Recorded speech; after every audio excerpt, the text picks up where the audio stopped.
We've got some juicy rumors and leaks to share about Samsung's next big thing in the world of foldable phones. We're diving into the much anticipated Galaxy Z Fold 6, but with a twist. Will it be called the Galaxy Z Fold 6 Slim or Ultra? Let's find out.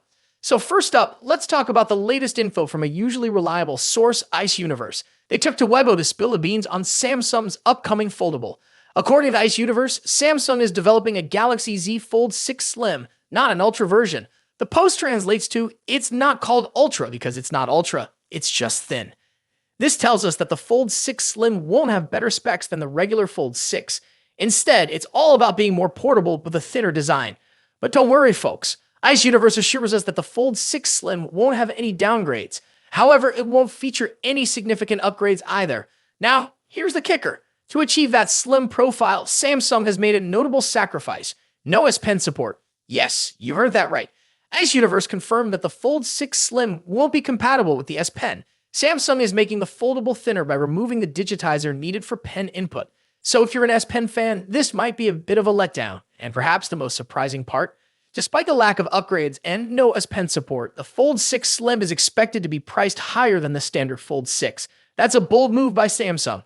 According to a previous report, the Fold 6 Slim won't be part of the upcoming launch event. Instead, it's set to debut alongside the Galaxy S25 series in early 2025. And that's not all. Samsung is also working on the rumored Galaxy Z Fold 6 Fan Edition and Z Flip 6 Fan Edition, targeting a more affordable foldable market. Exciting times ahead. Now let's pivot to some earlier leaks about the Z Fold 6 Ultra, or should we say, the Slim. Ross Young reports that the Galaxy Z Fold 6 Ultra will be priced similarly to the regular Z Fold 6, around $1,800. This comes as a bit of a surprise since many expected the price to exceed $2,000. However, there's a twist. The Z Fold 6 Ultra, just like the Slim, will not support the S Pen. Ross Young revealed that Samsung has removed the digitizer from this model as well. Without the digitizer, the Z Fold 6 Ultra won't support the S Pen at all, nor will it have a slot for it.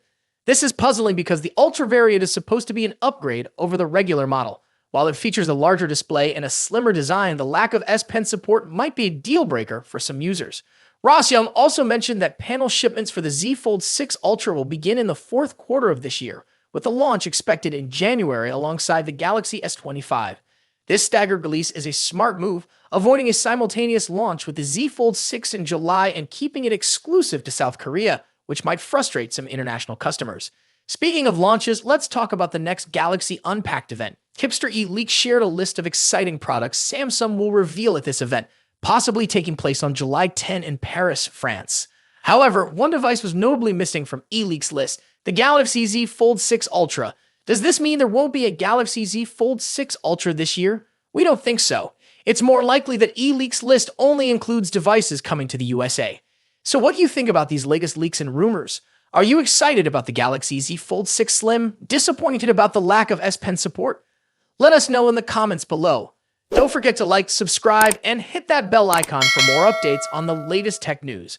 Until next time, in just a few months' time, the iPhone 16 Pro Max will succeed the iPhone 15 Pro Max and take on the mantle as the best and most advanced iPhone out there.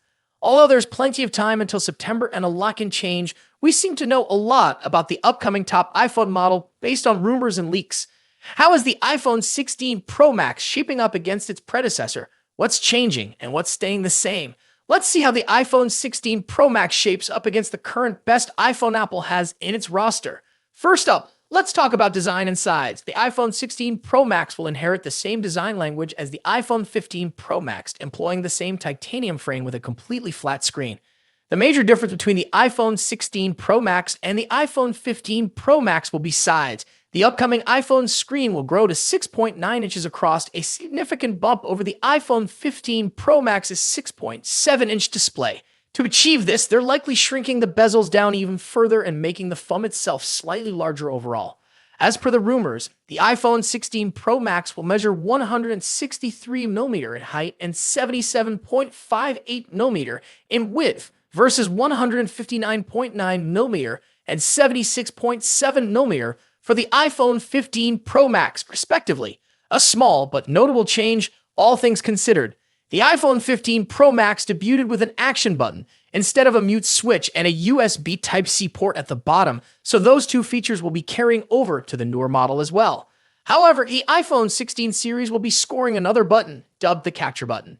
Colors-wise, the iPhone 15 Pro Max was available in 4 understated and titanium-inspired colors. We've heard that Apple might use another titanium processing technique that will make the iPhone 16 Pro Max glossier and also more capable of retaining colors. Moving on to display differences. As mentioned, the iPhone 16 Pro Max will come along with a significantly larger display, measuring at 6.9 inches across. Aside from the size, we don't clearly expect any other major changes. We're certainly getting a liquid Retina XDR display with an OLED panel delivering superb colors, contrast, and exceptional maximum brightness. The screen will support 120Hz ProMotion refresh rate, making scrolling through the interface and on-screen content way smoother. Now let's delve into performance and software. The iPhone 16 Pro Max will feature a second-generation 3nm chip, possibly dubbed Apple A18 Pro. As one can imagine, we expect that the Apple A18 Pro will have better performance than the Apple A17 Pro. Due to the heavily rumored focus on AI for both iOS and the iPhone 16 range, we expect that the iPhone 16 Pro Max will come with a much improved neural engine to take care of all the generative AI features. The iPhone 16 Pro Max will also be the first to debut iOS 18 with a focus on artificial intelligence features. The new iPhone 16 Pro Max will also support faster Wi-Fi 7 and a more power-efficient 5G modem, keeping you future-proofed on the connectivity front. Let's talk about the camera. As the iPhone 15 Pro Max delivers a host of important camera features, chief among which is the new 120mm telephoto lens, the iPhone 16 Pro Max could finally address one of the forgotten cameras that hasn't recently scored any significant overhauls, the ultra-wide. Analyst Ming-Chi Kuo believes that Apple will be introducing a 48-megapixel ultra-wide camera on the iPhone 16 Pro Max. When it comes to audio quality, iPhone Pro Max devices are always up there with the best, setting the benchmarks for all other manufacturers to measure up against. The iPhone 16 Pro Max will be no exception. The same generally applies to haptics too. iPhones are arguably the best devices when it comes to haptic feedback, giving us precise and accurate vibrations that are sufficiently strong yet not overpowering. Lastly, battery life and charging. The iPhone 16 Pro Max will reportedly feature a much larger 4,676 mAh battery compared to the 4,422 mAh battery in the iPhone 15 Pro Max. Charging-wise, we haven't heard anything about a potential charging speed increase, but we hope to see one on the iPhone 16 Pro Max. So far, the iPhone 16 Pro Max is shaping up to be a logical improvement to the iPhone 15 Pro Max, delivering key upgrades in important areas like screen size, performance, AI, and battery life. Thus far, we haven't heard anything particular about a potential price increase, so it's safe to assume that the iPhone 16 Pro Max will start at $1,199 for the 256GB version. Of course, if there's an iPhone 15 Pro Max in your pocket, then you'll probably have few reasons to upgrade to the iPhone 16 Pro Max. Stay tuned for more updates on the iPhone 16 Pro Max as we get closer to its release date. Don't forget to like, share, and subscribe for the latest tech news and reviews. Thanks for watching. Until next time, peace.